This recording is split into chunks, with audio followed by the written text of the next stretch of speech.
चलो दोस्तों, देखते हैं इस फॉर्मूले की मदद से आप हैविंग का किस तरीके से इस्तेमाल करोगे। देखो दोस्तों, हैविंग के साथ में वर्ब की थर्ड फॉर्म का यूज करना है आपको। कोई क्रिया करने के बाद, मतलब कि कोई काम करने के बाद, क्रिया का मतलब होता है काम। दोस्तों, एग्जाम्पल की हेल्प से ढंग से समझेंगे कि इसके सेंटेंसेस किस तरीके के होंगे, किस तरीके से आप उन्हें बनाएंगे। चलिए दोस्तों, एग्जाम्पल की मदद से समझिए। तुम्हें देखने के बाद, देखना क्या है दोस्तों, एक काम है। उसके बाद, के बाद, मैं खुश नहीं हूं। Having seen you I am not happy. अगला एग्जाम्पल देखिए। तुम्हें नुकसान पहुंचाने के बाद, नुकसान पहुंचाने के बाद मुझे दुख हुआ। Having harmed you I felt sad. अगला एग्जाम्पल देखिए। वहां पहुंचने के बाद, पहुंचना, पहुंचना भी तो एक काम है ना, आप फिजिकली कर रहे हो पहुंचने का काम। के बाद मैंने आराम किया। Having reached there I relaxed. अगला एग्जाम्पल देखिए। उससे बात करने के बाद मुझे अच्छा फील हुआ।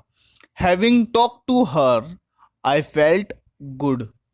कुछ और एग्जाम्पल देखते हैं इसके। वहां पहुंचने के बाद मैंने एक्सरसाइज की। Having reached there I exercised. अगला एग्जाम्पल देखिए। तुमसे बात करने के बाद मैं सो गया था। Having talked to you I had slept. अगला एग्जाम्पल देखिए। वो बात करने के बाद, के बाद, अंदर आई। Having talked she came in. अगला कॉन्सेप्ट डिस्कस करते हैं हैविंग का। देखो दोस्तों, हैविंग के साथ में वर्ब की थर्ड फॉर्म का इस्तेमाल करना है। कोई क्रिया किए हुए, ठीक है, कोई काम किए हुए। एग्जाम्पल के माध्यम से समझिए। तुमसे मिले हुए, ऊपर देखिए किए हुए, यहाँ पे क्या आ रहा है, मिले हुए। मतलब साउंड जो सेंस आएगा ना, वो सिमिलर आएगा यहाँ पर। 2 साल हो गए। It has been 2 years having met you. अगला एग्जाम्पल देखिए। उससे बात किए हुए, यहाँ पर क्या रहा है, किए हुए। मैंने आपको ऊपर क्या बताया था, एग्जैक्टली सेम बताया था। काफ़ी टाइम हो गया। It has been long time having talked to you. अगला एग्जाम्पल देखिए। मुझे टीवी देखे हुए, क्या, देखे हुए 5 साल हो गए। It has been 5 years to me having watched TV.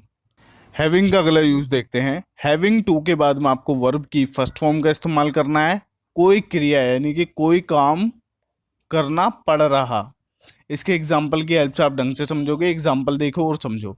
हमें इंग्लिश सीखनी पड़ रही है, रही है, पड़ रही है। We are having to learn English. देखो दोस्तों, यहाँ पर क्या है, पहले सब्जेक्ट का इस्तेमाल किया है, उसके बाद में हेल्पिंग वर्ब का। एज पर द सिचुएशन, अगर बात प्रेजेंट में हो रही है तो प्रेजेंट वाला हेल्पिंग वर्ब लगा दो, अगर बात पास्ट में हो रही है तो पास्ट वाला हेल्पिंग वर्ब लगा दो। उसके बाद में हैविंग टू का इस्तेमाल किया है, उसके बाद में वर्ब की फर्स्ट फॉर्म का इस्तेमाल किया है, और क्या सीखनी पड़ रही है, इंग्लिश। तो लास्ट में ऑब्जेक्टिव पार्ट है। अगर दोस्तों यही वाला सेंटेंस अगर आप इसे पास्ट में बनाए तो किस तरीके से बनाएंगे, देखिए। We were having to learn English, हमें इंग्लिश सीखनी पड़ रही थी। अगला एग्जाम्पल देखिए। मुझे उससे बात करनी पड़ रही है। I am having to talk to her. दोस्तों यही वाला सेंटेंस पास्ट में बनाएंगे तो किस तरीके से बनाएंगे, देखिए। I was having to talk to her, मुझे उससे बात करनी पड़ रही थी। हैविंग का अगला यूज देखिए। हैविंग सेड दैट, इसका मतलब होता है फिर भी या इसके बावजूद भी। इसके एग्जाम्पल के माध्यम से समझेंगे कि इसके सेंटेंसेस किस तरीके से बनाते हैं। देखिए। वो करना मुश्किल है, इसके बावजूद भी या फिर भी मैंने ये किया। Doing that is hard, having said that I did it. अगला एग्जाम्पल देखिए। ये रेस्टोरेंट महंगा है, इसके बावजूद भी या फिर भी मैंने वहाँ खाना खाया। This restaurant is expensive, having said that I ate food there. अगला एग्जाम्पल देखिए। इंग्लिश ग्रामर एक मुश्किल सब्जेक्ट है, इसके बावजूद भी यानी कि फिर भी मुझे ये सीखना है। English grammar is a difficult subject, having said that I have to learn it. अगला यूज देखते हैं हैव और हैविंग का। इसका ना दो सिचुएशन में यूज किया जाता है। दोनों सिचुएशन समझिए, पहला पाकर के सेंस में और दूसरा पास होना के सेंस में। दोस्तों सारे के सारे एग्जाम्पल को डिस्कस करेंगे। पहले पहला वाला यूज देख लेते हैं। एग्जाम्पल्स देखिए नीचे। मुझे अच्छा लगता है आपको इस चैनल पर पाकर, यानी कि देख कर। सेंस समझना इसका, I feel good to have you on this channel. या फिर आप इसे इस तरीके से भी बोल सकते हैं, देखिए, आई feel good having you on this channel.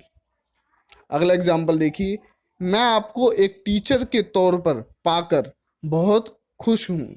I am glad to have you as a teacher. या फिर आप इसे इस तरीके से भी बोल सकते हैं, I am glad having you as a teacher. अगला यूज देखिए, पास होना। देखिए, उनके पास कार है। ये किस चीज़ का सेंस दे रहा है? कुछ पास होने का सेंस दे रहा है। They have a car. या फिर आप इसे इस तरीके से भी बोल सकते हैं, they are having a car. अगला एग्जाम्पल देखिए, तुम्हें अच्छा ज्ञान है इस बारे में।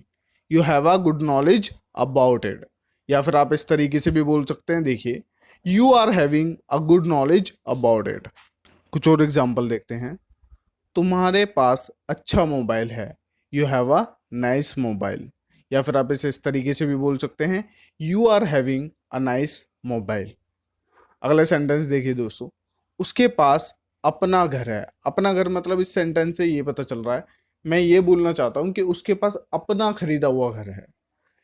एग्जाम्पल देखिए, सी हैज़ हर ओन होम। या फिर आप इसे इस तरीके से भी बोल सकते हैं, she is having her own home. Have का अगला यूज देखते हैं, खाने पीने के लिए किस तरीके से किया जाता है। देखिए दोस्तों, सेंटेंस इसके हेल्प से समझिए। मैं राजमा चावल खा रहा हूँ। I am eating rajma and rice. या फिर तो आप इसे इस तरीके से भी बोल सकते हो, आई am having rajma and rice. या फिर आप इस तरीके से बोल सकते हो, I am taking rajma and rice. अगला एग्जाम्पल देखो, मैं पानी पी रहा हूँ। I am drinking water. या फिर आप इसे इस तरीके से बोल सकते हो, आई एम टेकिंग वाटर। या फिर आप हैविंग का यूज करते हुए इसे इस तरीके से बोल सकते हो, आई एम हैविंग वाटर। दोस्तों इस वीडियो को यहीं पर समाप्त करते हैं। आपसे मुलाकात होगी हमारे नेक्स्ट वीडियो में। अगर आपने इस चैनल को सब्सक्राइब नहीं किया है तो सब्सक्राइब कर लीजिए, so that you can get the notifications of our next coming videos.